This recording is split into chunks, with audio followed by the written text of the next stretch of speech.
Hi, my name is Donnie, And I'm Melly. and you're listening to Your your typical podcast. This is exciting It because it's our is. 10th episode. And if you couldn't tell, we said it together this time. Yeah, because we're in the same room. So we're excited because we're doing our thing. We are giving you guys content consistently, and people are listening consistently. So Right. kudos to us, and we hope to continue to bring you things because that's exciting. Yeah, it really is. How are you? Pretty good. Pretty good. How are you? I'm good. I am just peachy. Yeah.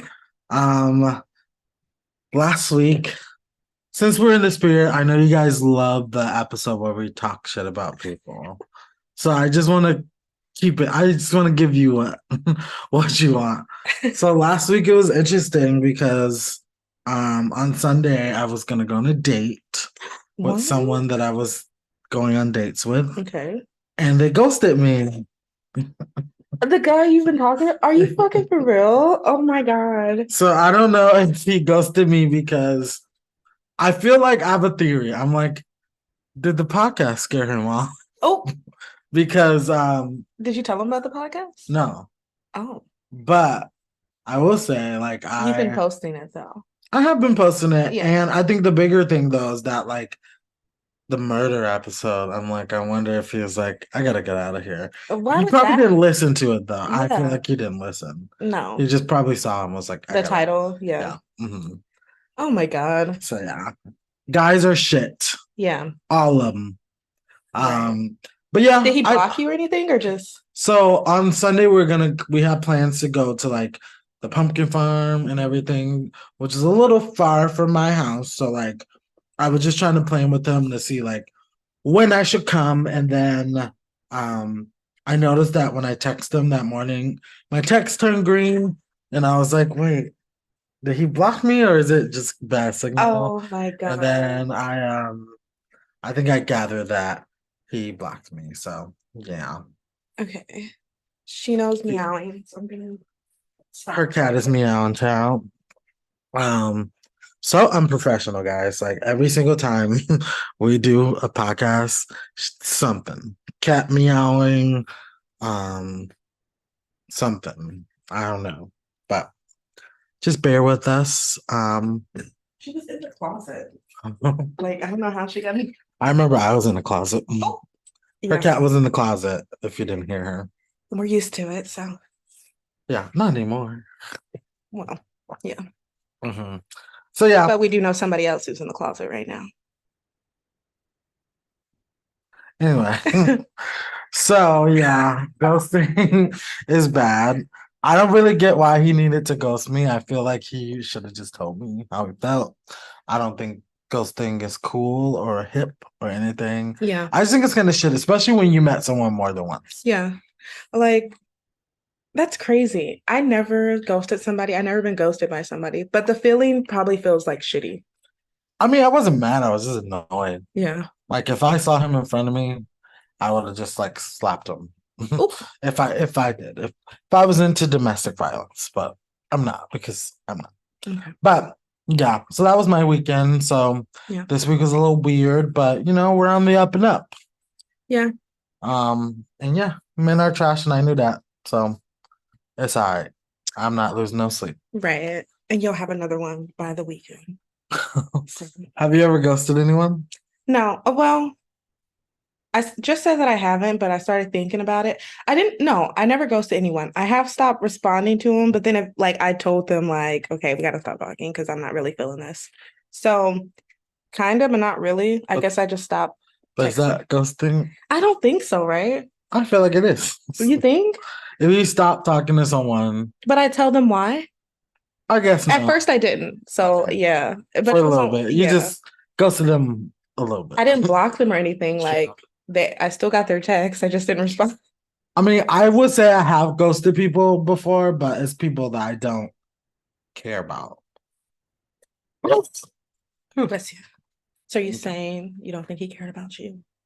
Probably. That's all right. Wow. His loss, Literally. So today we're gonna talk a lot about working. Mhm. So what was your first job? My first job was Mickey D's. Mm-hmm. Yep. This is the good old days. Yes, it was. We used to like what? Melinda would work mornings. Yeah, like 5 a.m. So us as her friends, our solution, so she can wake up on time for work, to just keep her awake. Yeah, not go to until sleep. work. Yeah. So like a lot of days we hang out until she had work at 5 a.m. Yeah. That was our alarm clock to go home. It's like our street Literally. lights. That's so crazy. Now think about it. Like we weren't doing shit but just driving around, Mhm. going to places until Yeah. 5 o'clock in the morning. And that was even around the time we didn't drink or anything. So like Yeah. it wasn't like we were, like drinking or doing Yeah. anything. We were just doing nothing. Yeah, literally. A bunch of nothing.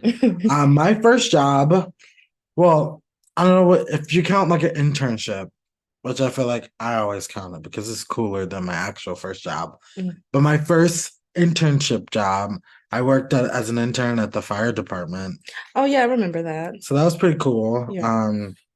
We like basically were the firefighters bitches. Ooh, They told us to do stuff, and you did it. yeah, and we did it. And Period. the tricky thing about that is they were a little racist. Oh. I'm not gonna lie. Yikes. We had four of us, so four Black inner city youth. I Mhm. think I was 16, 15.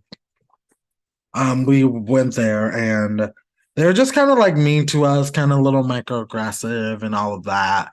And two of us got fired because we found some dice as we were like cleaning up one of the like training rooms, and they were just like playing with them again, not shooting dice. They weren't playing dice, Yeah. but they were just playing with the dice. Yeah. And the guy came in and he thought they were shooting dice. Are you fucking serious? Because they're two niggers. Let's keep it real. Yeah. But yeah, literally, and they got fired. For having dice in their hand? Yeah. And I'm assuming they were just like rattling around in their Yeah, they weren't again. It was first of all, it was like 7 a.m. Yeah. Who the fuck is and y'all are like 15. Yeah, What? we're just kids. So it was like weird. Yeah.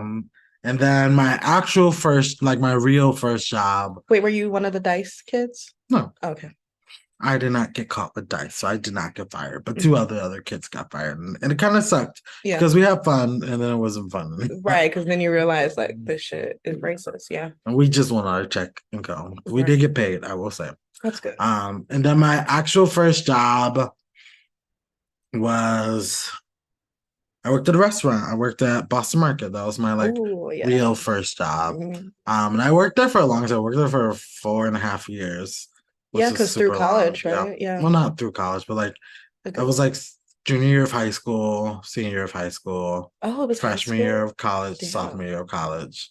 Yeah, so it was it was a good job. I mean, I learned a lot. Yeah. Because I had to work with like annoying people. I remember one time one of my managers was super fucking mean, and we got into this argument because he just thought because he's the manager, he could just do what he wanted to do. I hate those type of managers. Like I could literally go with this could be a story in itself, managers. yeah. But this guy, like he literally one day he was just being rude and like I'm not about it. So I'm like, whatever, I'm ignoring him. And my friend who was working with me, he said some slick shit to him. And he was like, basically like, you trying to hit on me or something? Because the guy was gay. My friend was gay. Trying to hit on me, go home. Hit on you. Yeah, like trying to come on to him. Yeah. So then my friend was like, fine, fuck it, I'll leave. Nobody wants you, by the way. So he's like getting himself together, and I was like, that's ridiculous. If it was me, I would have fucking punched him in the shit. That's what I said. Yeah. And then the manager came by and he was like, who you gonna punch? And I said, since you're listening to my conversation, I said, if you did that to me, I'll punch you in your shit. Right. And he's like, you're not gonna punch anyone. And I'm like, but you didn't do it to me, so now we don't have to worry about it. Good thing, yeah. Just keep moving. No one's even talking to you. And then he's like, you little fags think y'all can do whatever y'all want. That's when you have to get jumped in your own store. Exactly. Like, And what? he did get jumped in his own store, but let's just say He I got did have fired. well, it was interesting because after that I was like, boy, now you fucked up because it was only three of us closing. Oh yeah. You pissed him off, he leaving. Right. Now he pissed me off, I'm leaving. Have a good night, baby. Right. Goodbye. These two And I'm hours going is to gonna HR. yeah, nothing to me. So I talked to our general manager and I was like, I just don't want to work with him anymore. Like, Mhm. I don't feel comfortable. That's a slur. Like I'm not. And his solution was to not put us on work together. So his bigger solution was that whenever David came, I would just go home. So I will lose my hours What? because he worked. Sorry, I said his name. His name was David. Yeah. David the man. Whatever. Really does mean anything. And I was so mad. So I went on like a Donnie rampage. I did not talk to HR. Mm. I called the head of the corporate office of Period. Boston Market. And I was like, this is ridiculous. I got called a racial slur or homophobic slur, and I have to lose hours and I can't Right. feed my kids. And so let me just say, Joe from corporate Boston Market handled it. That's good. David got fired, Period. and I got back pay for all the hours that I missed because he, Perfect. I missed, and or because the payment that I missed because they kept calling me off because of him, Mhm. and our GM got in trouble, and That's I such an still ass. quit that bitch. Period. So Like after getting all that? Yeah. I was like, oh yeah, because you guys didn't even do anything, so Yeah. fuck it. So yeah, I left, and it was good. That's good. So yeah, bad managers. Have you had any bad ones? Yeah. Up until the one that I have, or the ones that I've had at this job, I've had all like bad managers. Um, like really bad. But after McDonald's, I'm trying to figure out where I worked. I worked at Shoe Carnival. And I remember I quit McDonald's. I can't remember why, but I knew it was just because I was over it. I quit Shoe Carnival. Oh my God, I quit Shoe Carnival because they literally thought that I was like, so you know how you have a reward system or whatever? You sign people up for rewards, and then that's that. So apparently somebody at the Shoe Carnival I worked at was putting their number in for the rewards, and they would get like, hella rewards. They can get free shoes or some shit. So we were trying to figure out who did it. And it was between me and this other girl who's like Hispanic. And it was like everybody else who worked there was white. And they were only questioning us. And it got to the point where I just felt like y'all clearly want one of us to say that it was one of us and it wasn't one of us. Mm-hmm. And I'm like, why don't you just check your cameras? Like I literally kept asking them to check because I feel like you can. If it's a phone number, you can check. Just call the number. Right. And not only that, like y'all are a big company. You can see what number they're putting in if it matches any of your employees. Mm-hmm. So they eventually found the person and they were white, but we didn't get any like sorry or anything. And like they took away our hours too. For like we had to interview with the head of the company, like who came in, and they kept calling us to the back while we were working, and we had to clock out when they called us to the back. I'm like, fuck this shit. So after they found out who it was, which is the same day, I literally walked out. I was like, yeah, I'm done with this job. Mm-hmm. As you should have been, because Shoe Carnival, those shoes are not worth dealing with bad managers. It just like sucks because like a bad like working in a place where you just don't feel comfortable or people singing you out really just ruins your day. Yeah. Like you just can't succeed. And a lot of times I feel like it has to do with being Black. Of color. Yeah. Black, I mean specifically Black or gay, or a woman, I'm sure is one. Or just of color in general. Like I'm sure other people like have super specific experiences, or like if you don't speak good English or anything like that. I feel like people just feel like they can take advantage of you. And it sucks because you should just treat people with respect, and people will respect you. And I think that's one good thing that I love about our generation now. We're not gonna just blindly respect people who don't respect us. Yeah. So like we will leave if we feel like we're not being treated fairly or anything like that. Yeah, I do really like that. About like a job means nothing. Like I can literally leave and be fine. Even if I'm broke, I'll be fine. Yeah. It's better peace of mind. But yeah, I do feel like, and it's harder when you're a double whammy too, like being black and a woman or being black and gay. Like it's like choose your pick. Which one are you gonna Mm-hmm. be Like you're offensive like, to? this happened to me because I'm a woman, or because I'm black, Right, or because I'm a black woman, right. or because I'm gay, Because or yeah, or both. are you homophobic or are you racist? Right. Or Like did which you vote one? for Trump? I don't know.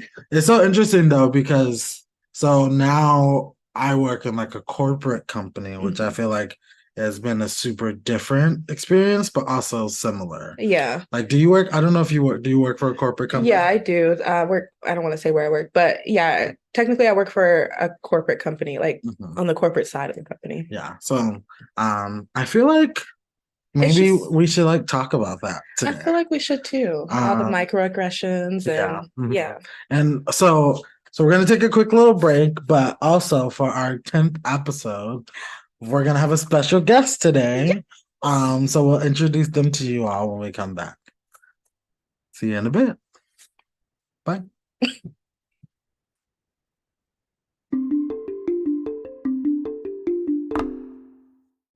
And we're back. We're back with our special guest.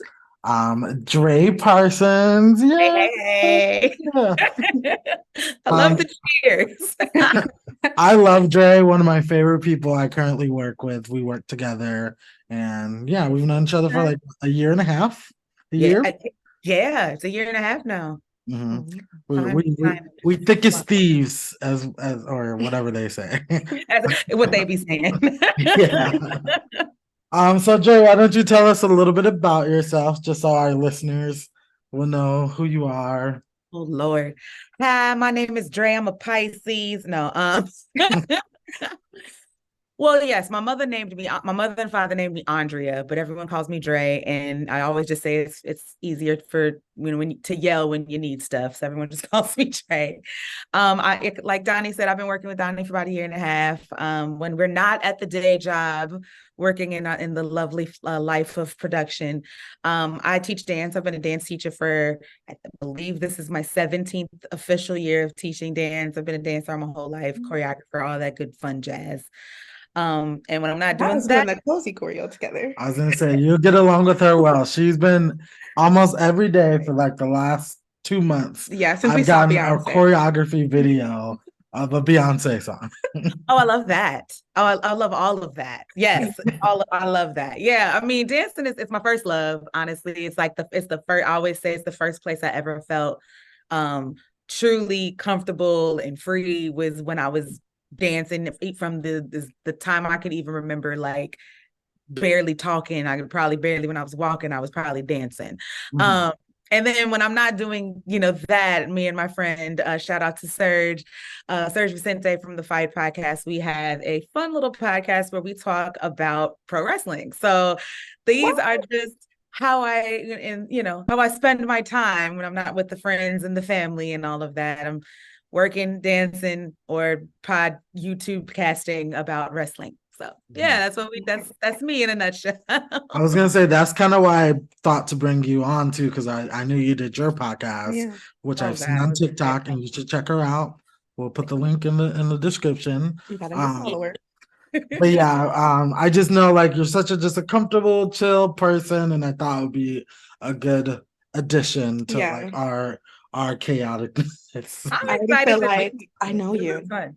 Oh Um, yeah, I'm excited to be here, y'all. This Donnie is, I mean, we love Donnie like all around here, and he's just been even from my first day here, at our day job. He was just a very welcoming presence, and so it's just he asked me to do this. I was like, give me a day and time. I'm yeah, there. she It's literally easy. said that. She's like, day and time now, I'm there. Put And it that's in what the I did. thing. I put it on our Period. calendar, and here we are. I'm ready. So one thing we talked about in our before our break is what our first job experiences was. So my first job was I worked as an intern at the fire department.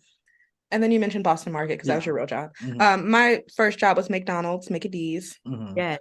So we were curious about what your first job was. My first actual filling out tax forms job was at Potbelly Sandwich Works. I was slinging sandwiches at Potbelly. So yes, that was a job that came around a few times for me because I was one of those lovely, lucky folks to graduate from college right when the recession was happening. And so my first job out of college, I got laid off at. And I used to go to a Potbelly that was also close to that. So I used to joke with the manager all the time, like, hey, I used to work at Potbelly. If you ever need, he's like, well, can you come work for me? And I'm like, I have a job, just jokingly. And then literally the day I got laid off, I came over there and I was like, remember when you said, I'm not joking anymore. Like, remember when we was joking? So like, I'm not,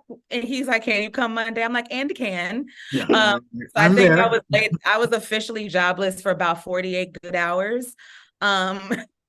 Then I had, so like my college, my first job, I didn't really get until college. And so I was working at Potbelly's in college, and I worked at several at the school near the school I went to. And then I got my first job out of college, and then that happened. And so I've worked at, I think, a total of 4 of them in my life. But yeah, that was my first actual job, was at Potbelly. I was gonna say, it's so funny that I feel like a lot of people's first job is always the food industry. Yeah, right. That's the place that welcomes you with not open arms, but right. with they just need a body, a little money. Need a body, and you press the buttons. Right. Exactly. So one thing we talked about too is we both shared like a story of like a little strife that we discovered when we worked at those type of jobs. So do you have any like horror stories that you want to share? I was really lucky at all the Potbellies that I ever worked at. I didn't have a ton of like massively horror stories. You get your like rude customers, of course, but I didn't have any like ultimately terrible experiences. I will say though, one of the funniest experiences was I enjoyed kind of messing with rude customers because a lot of times I noticed, like, if I took it with a grain, like if I kind of made it a little bit lighthearted, that rude customer experience sometimes shifted to not so rude customer experience. That person is in there in their lunch break, they got 45 minutes and they done drove 10 minutes and, to get their food. And, so like, they're not even thinking about you, which it's not an excuse, but more of an explanation of sometimes of the rudeness. Yeah. So like, you're trained in these jobs, all of them, the ones you just mentioned too. Hi, how you doing? What can I get for you? Right? There's a greeting and then what you can get for them, or, then asking them their order. And so I used to, if people didn't respond to my, hi, how are you? And just spat at me, I want a turkey on wheat, please.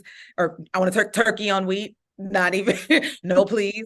I would try to find fun, creative ways of responding to that. Like, so turkey on wheat. I'm like, great, that's awesome, but how are you? I was gonna say that's generous. Like, absolutely can get that for you, but how are you? Yeah. Or instead of waiting for that, I was just like, hey, how you doing? Turkey wheat. I'm fine as well. Also, great. Nice to see you today. And then it's just funny to see the people's caught off guard reactions, or they're just completely not paying attention to you. So they completely missed that they're even part of the bit in the first place. Right.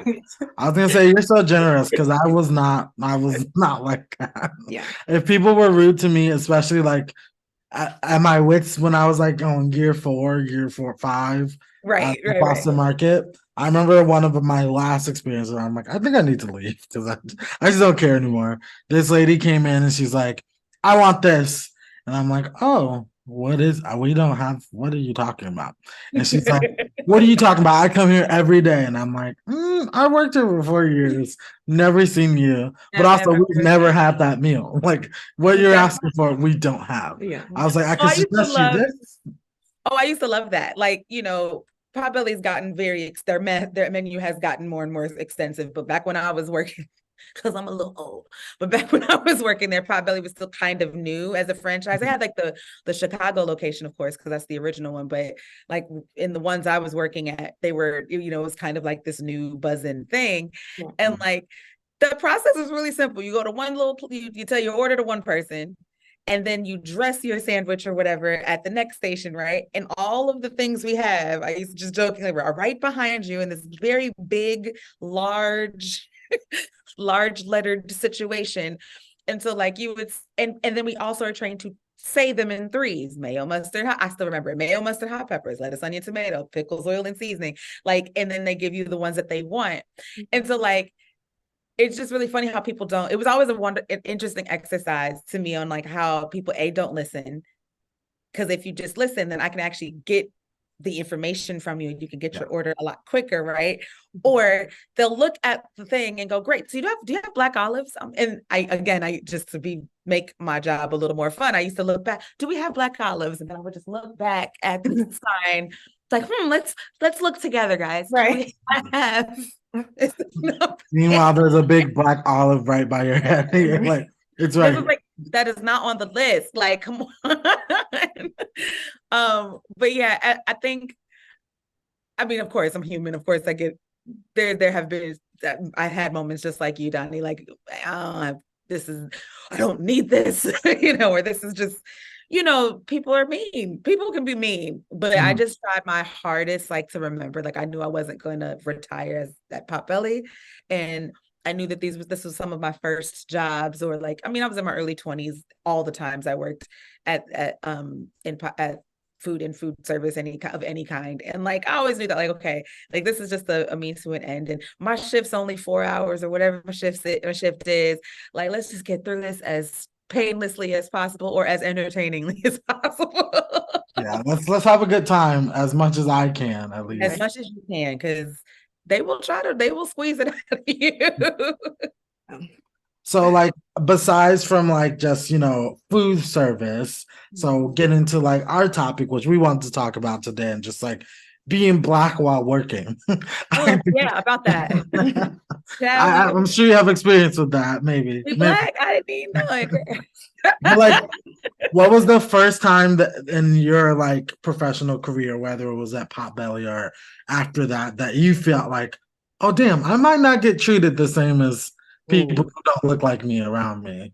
Man, I don't know if that's even a work moment, right? Like, that's a early childhood kind of moment. But I'm trying to think of one of like, well, you know,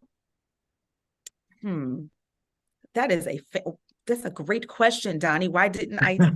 It is I mean, I can go first. Like, I remember one of my first times that I realized, like, oh, other people can move the way they want to, but I cannot. I can't move that. And this is not even working. I think it was in 8th grade. It was like we were doing some dumb thing, and me and my friend, this girl, she's getting talked about, and me and my friend were like, oh, she's missing. We don't know where she is. So we went to go find her. Did we skip class? Yes. Was the guy who skipped class with me white? Yes. And we went to go find her. We found her in the bathroom. We were all talking, and the teacher came in, and she's like, aren't you guys supposed to be working at the book fair? Something like that. You guys are getting in trouble. And I was the only one who got in trouble. Right. No. All of us were skipping class, and I'm like, what? I mean, again, I would have been okay if all of us got in trouble. Like, why am I the only one in school suspension? We all exactly. So that was like my first time where I'm like, maybe we're all a little different, even though, like, you know, we're preached like you're all the same, you're all the same. Yeah, I mean, I got a zillion of those types of those types of stories. Like, I can remember which story to tell. Like, I can remember little stuff like in the neighborhood I grew up in was a like a pretty diverse suburb, but just not a lot of Black people.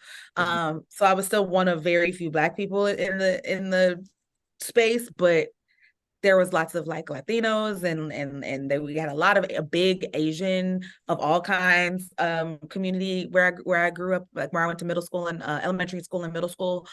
And like I can't remember like little things like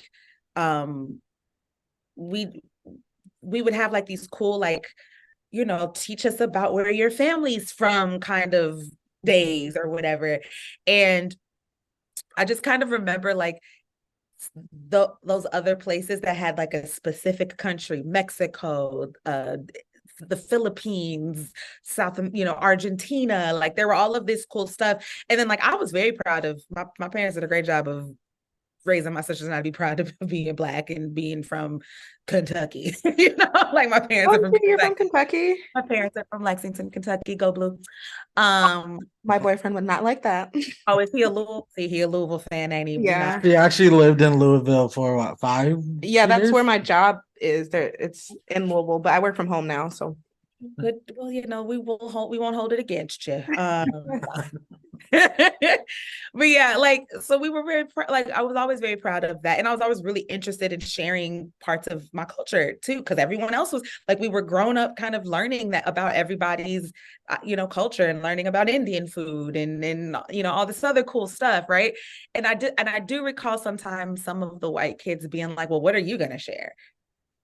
And it's like, I have things you're gonna share. Yeah. Well, I'm Italian, so I'm gonna share this, and it's like cool. Well, I'm gonna share this or whatever. Like I do remember like that little sting as like really, really young as a young kid. I think that like I played softball too, so I was also one of the only Black people in the neighborhood. Softball, there was a handful of us, right? And then like when we went to tournaments and stuff, I was the only one on my teams until I was in that summer before my junior or senior year of high school is the first time I was on a team that I wasn't the only Black girl on. It was 4 of us. And I was like, girl, what is happening? But those moments of that, because, competitives and competitions and softball is very popular in very, very little bitty rural places in the Midwest. So that's because what else would they do? Right. So it's a good time, getting called that word because you stole a base. You're like, right. Cool. We're just playing a game, guys. Calm down. I ain't gotta be all of that. I was gonna say I just thought of something that actually pertained like specifically to work. That I was like, oh yeah, this happened to me. So I worked at a preschool prior to our current job, me and Dre's current job. And I remember this one day, this old lady who I work with, and I won't say I did not like her, but she wasn't my favorite person. She just like gave me old Karen vibes, and I just kind of stayed away from that. In your one day, reason vibes, just like why there might it was so she just was like bitter and old. That's bitter and old Karen. That can be her name today. But so we were working in the same classroom, but she was on the other side, so we had a suite. So I was with one class and she was with another class, but we shared a diaper area. And so obviously 2-year-olds need their diapers changed. Right. So changing their diapers, and she hated that the diapers stunk. Mind you work in a 2-year-old classroom. The diaper smell. So she was like, make sure you close the thing. Exactly. So she was like, you need to close the garbage can as soon as you open it. And I'm like, well, yeah, but like also I have a child in front of me, so that's not going to take precedent over the child in front of me. Yeah, I think the priority here, the human that I'm changing, and the trash can closed by itself, but it closed slowly. So she wanted me to push it. So tell me why one day I do it. Again, when we changed diapers, it wasn't like, oh, I'm taking this one kid. Like every 2 or 3 hours, we had to change all of their diapers. Right. So it's diaper time. Yeah. So it took a bit. So I'm changing diapers. Tell me why this chick, she comes in and she throws the garbage can at me. Excuse me? Yeah, she literally took it and threw it across. And again, we on different sides, so she had to put some force to make it to me. It didn't hit me, but I was pissed off. I was so upset. I remember going to my boss, and she's like, "Well, you should listen to Karen because at least she knows a little bit of what she's doing, and you're no, because I don't care if she was right or wrong in what the words that came out of her mouth. You're not throwing anything at me." Exactly. Yeah. And I brought up the point to her. I was like, as a black man, if I threw a garbage can at this old white lady, I would have been arrested. You wouldn't have made it home by 3:00. There's no way.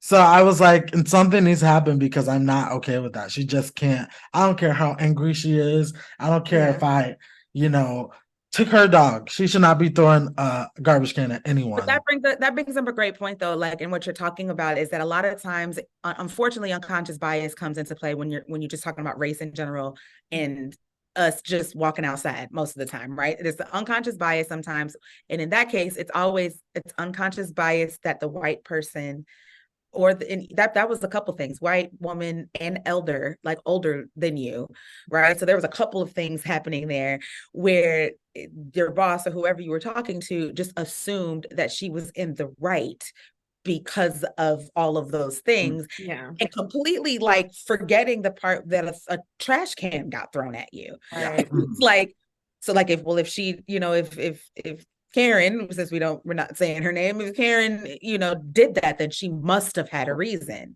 And it's kind of like, no matter what her reason was, it was inappropriate. Yeah. And especially in a workplace with children. There's What if all kinds of levels. Like, that's insane. And it's unfortunate too, because we have to navigate those things in workplaces all the time. Like, you walk into a place and you never know the level of people's unconscious bias about who you are is, because then you got to engage the levels and then you have to act accordingly.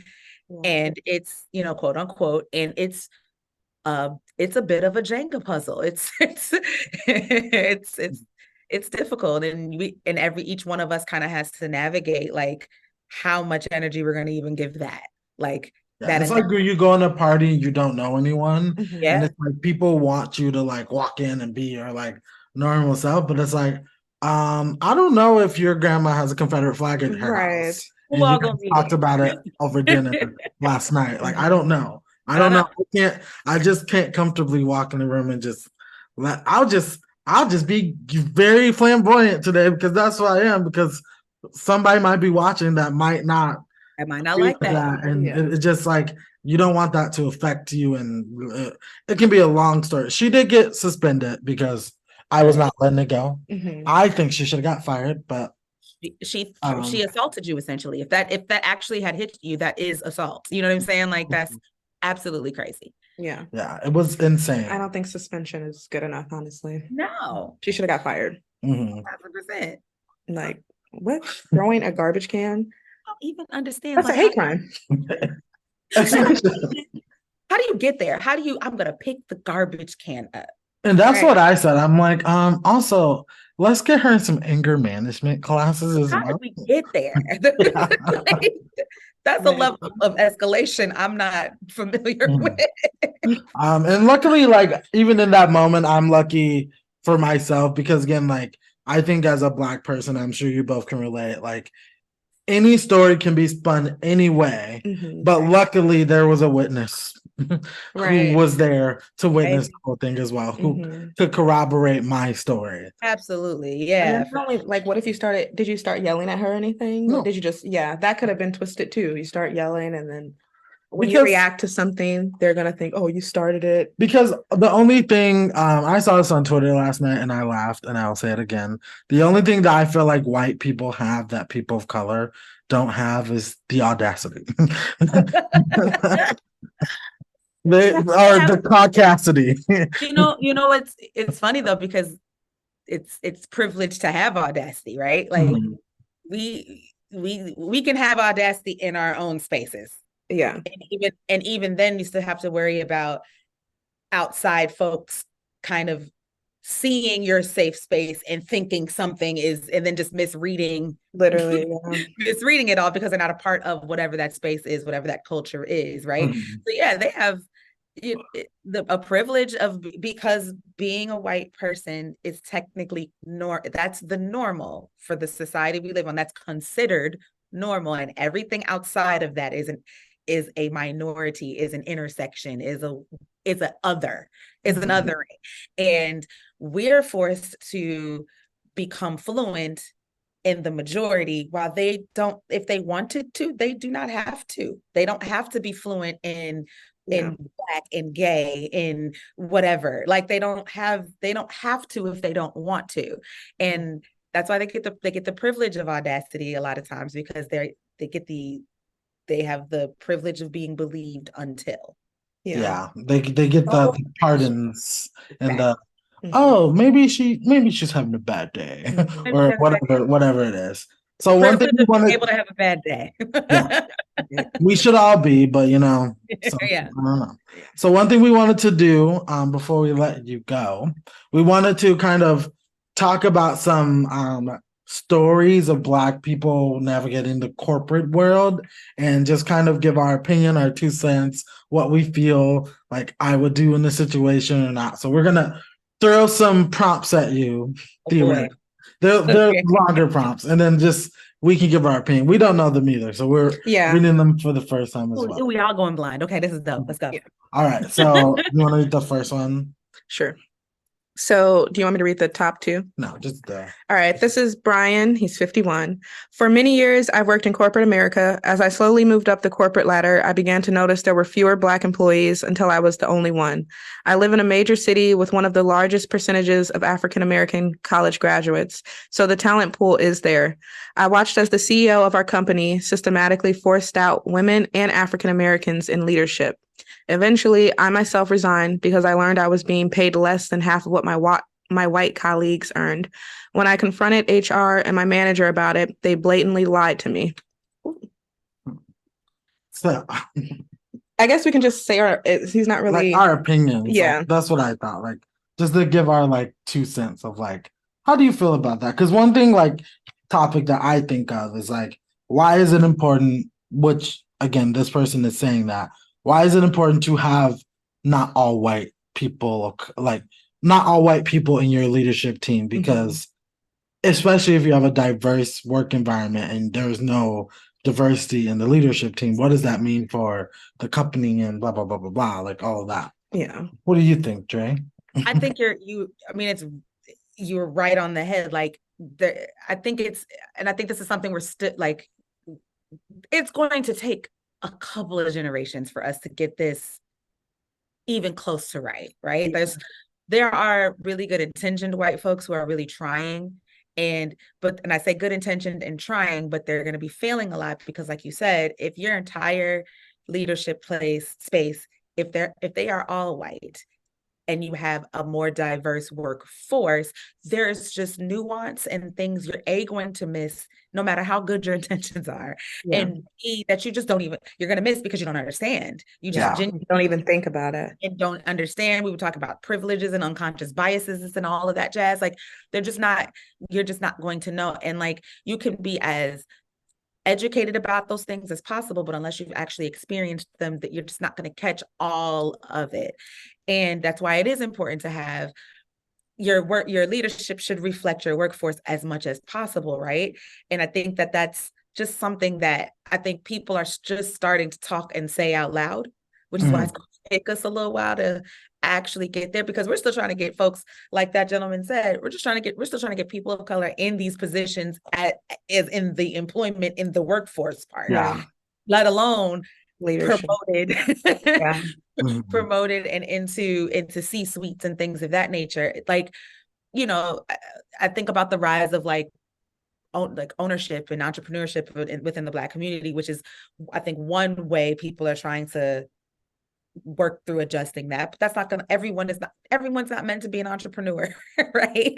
And so I think that it has to continue to infiltrate, and the more of us that continue to, I use the word infiltrate, that sounds like it's a hostile takeover, but most of us really are, and I think this is important to say, most of us just want to go to work, do our jobs, and go home.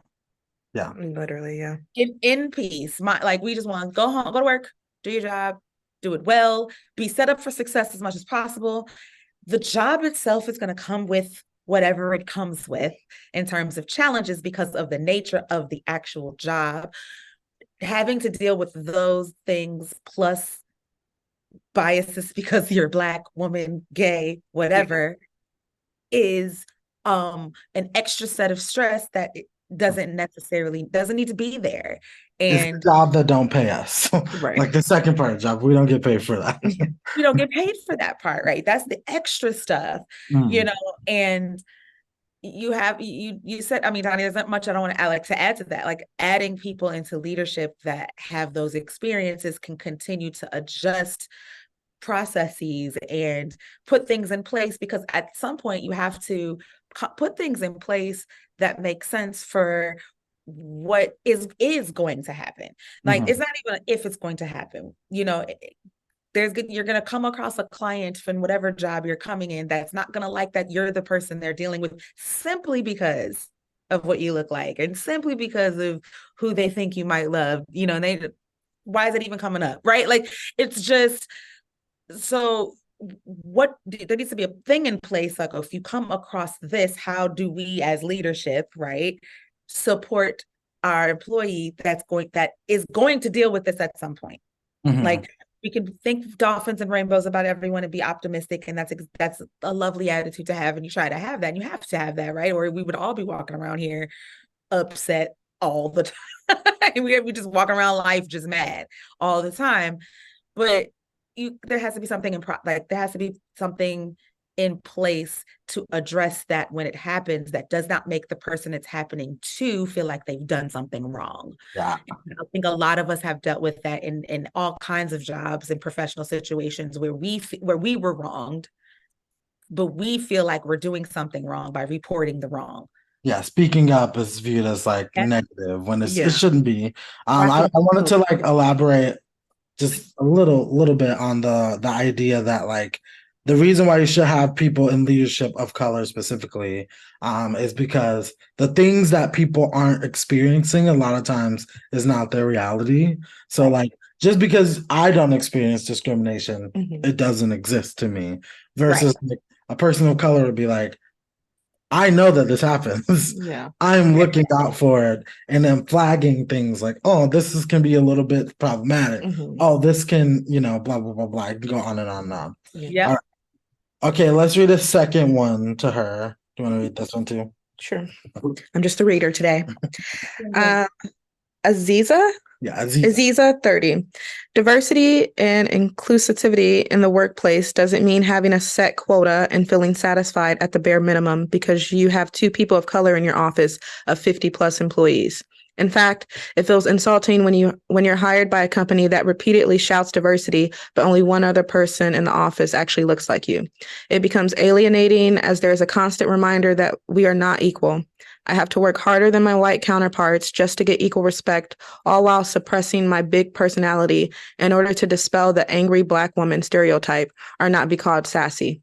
If you want to create a truly diverse and inclusive workspace, you have to stop thinking that a splash of color here and there is the best you can do. Come on, Aziza. I mean, because people said it, didn't spitting hard facts. Right. I mean, I think it says it all there. I don't, Right.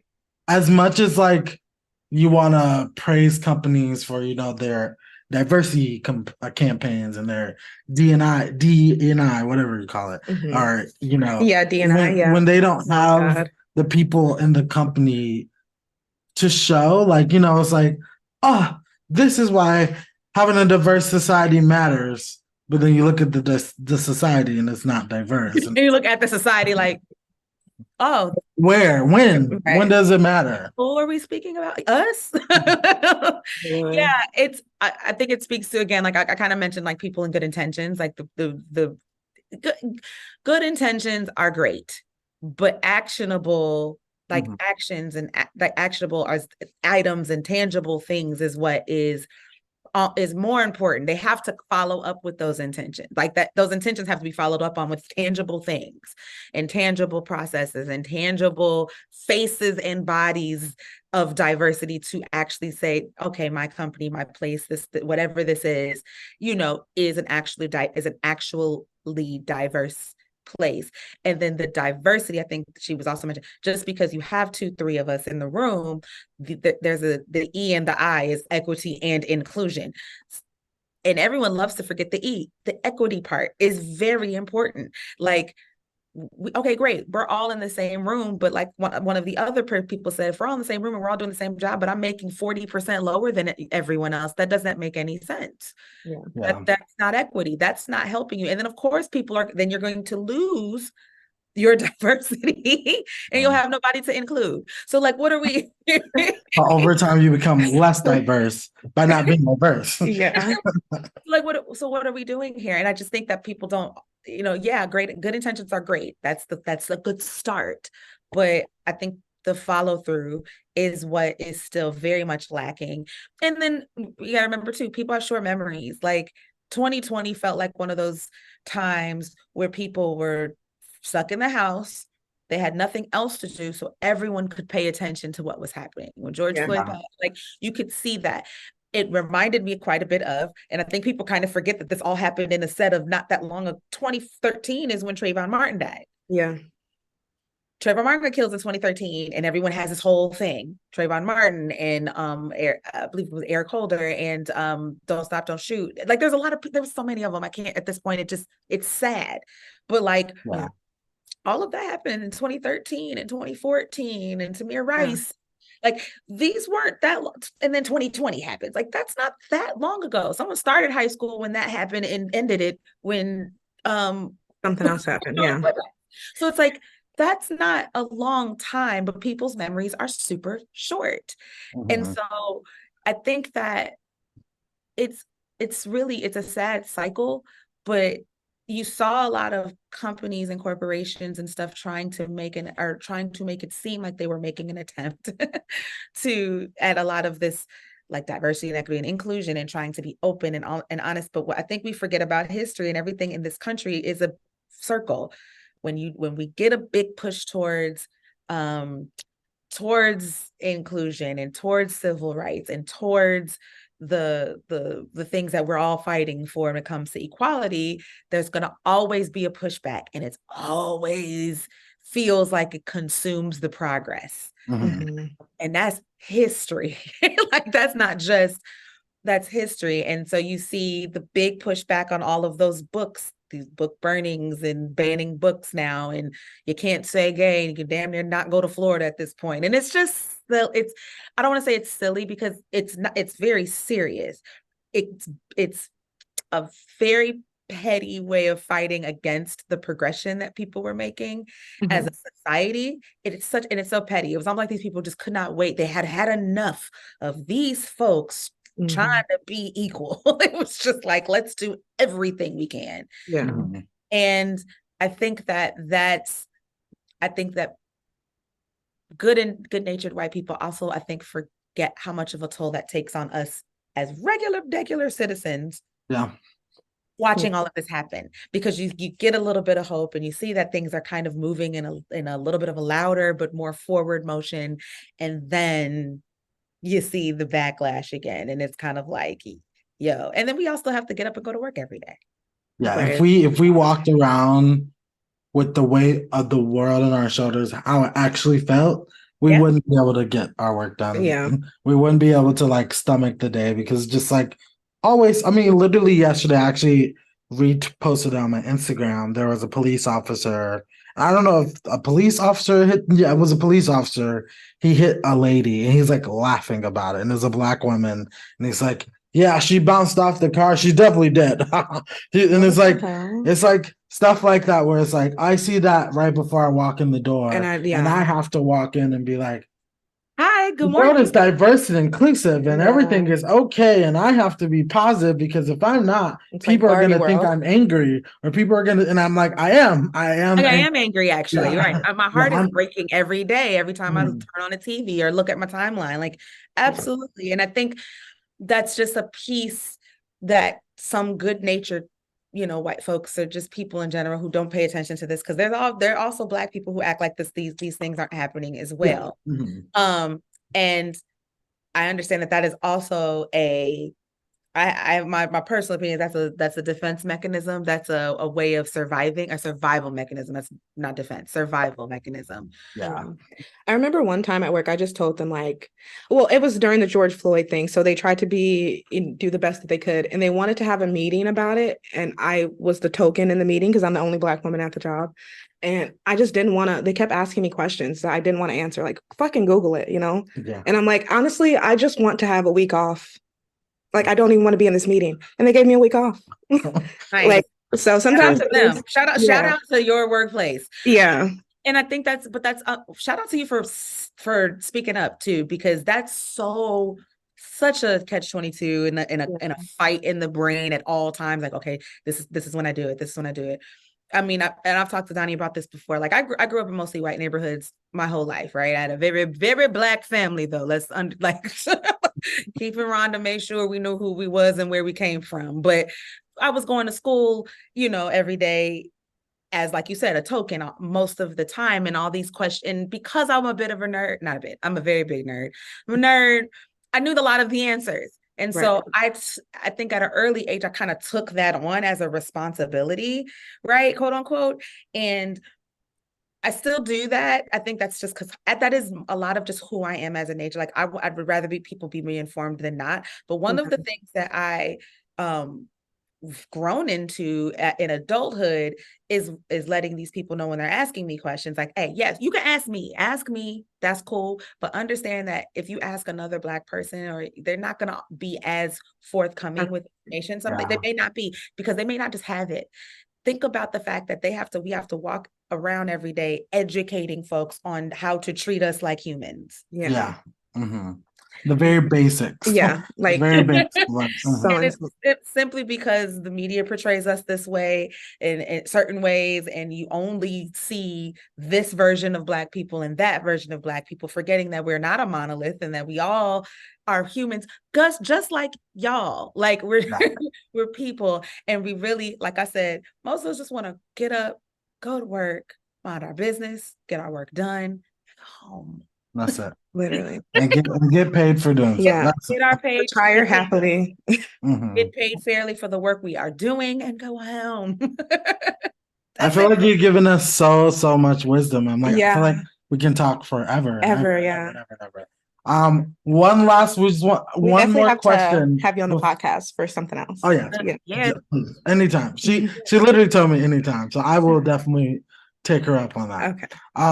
So one last question before we let you go. As a Black person, what do you think we can do? And we can all answer this, but what do you think, if you had to give advice to a Black person walking into a corporate office for the first time that is not diverse, what should they do?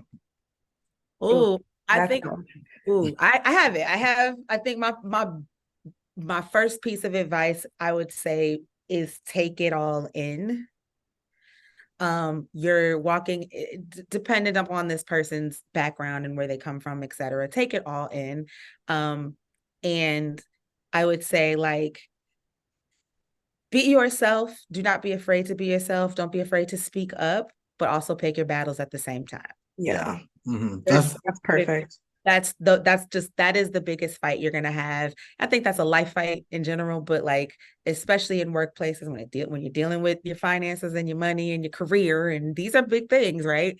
So I used to work in career development in a couple of colleges. So like that would, when I would get my handful of Black students who saw me walk in my office, like, oh, you're who I talked to about my internship? Yes. Come in, sit down, let's talk. Like we would have a lot of these conversations. I would say a lot of what I'm saying to you right now, like pick your battles, but be yourself. Like don't compromise yourself, your personality, all of that things, but also just pick your battles and kind of get the lay of the land, see how folks kind of move and shake and things of that nature. And then find your people, your tribe, your crew. That's the most important part. Yeah. Your people will keep you. I mean, Dré is one of my people. Yes. We keep each other sane. I go to Dré and the rest of our group for advice. If I just need to talk some shit. And the battles, I choose the battles with the company or like where I work. But with my people, I'm like, I'm gonna tell y'all every battle that I need to fight. And that's how we save each other. Like that's how we save each other, right? Like every job I've ever had, I've had a group, a core, and they end up being my friends now. I got some folks texting me now that I used to work with, but we're friends, right? And it comes from doing that, because you're not gonna be able to pick your battle in the moment all the time, because you're ready to go. You're angry. You're ready to have that conversation, but you know that, okay, hold on, I'm not going to be my best self in this conversation. And unfortunately, I can't afford to not be my best self most of the time, in a work setting. Right. So let me go not be my best self with Donnie real quick.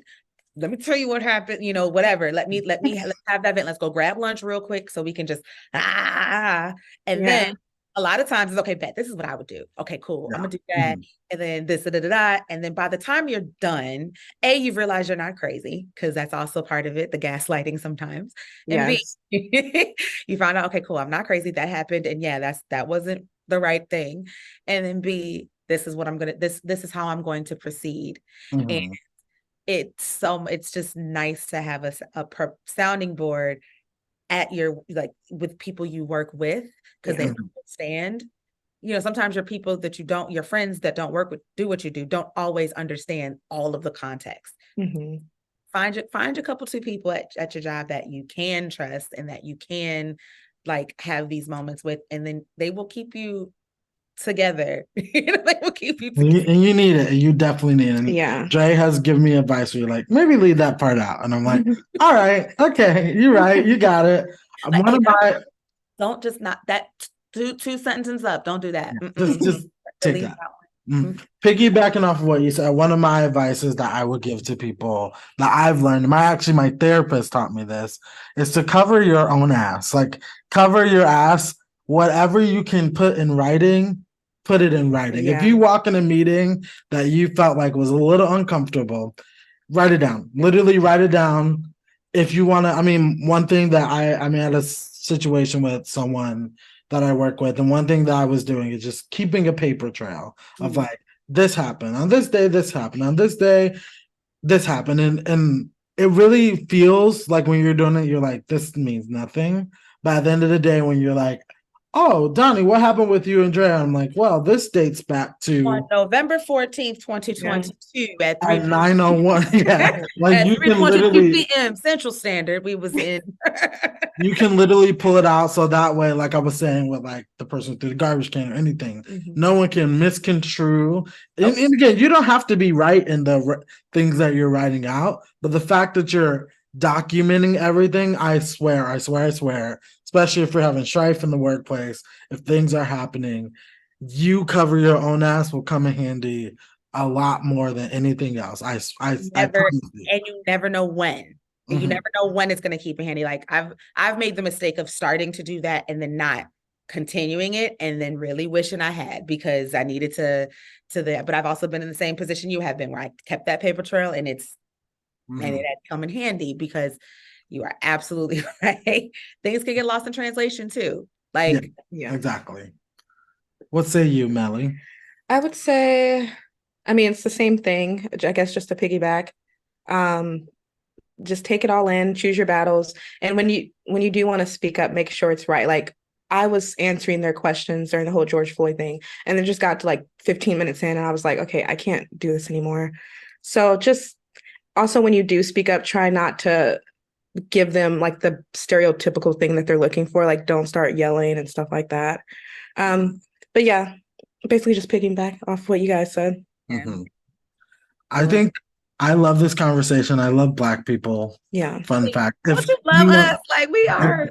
If anyone listening didn't know, we love Black people. Black people make the world go round, my world go round. And I don't know. I just love insightful conversations like this with other Black people. I feel like it's important. I hope someone gets something out of this by listening to it, and like, just at least feel supported in the way of like, you're not alone. Like, we're all going through these same things. Again, 3 people who work at corporate companies who are still thriving despite the bullshit.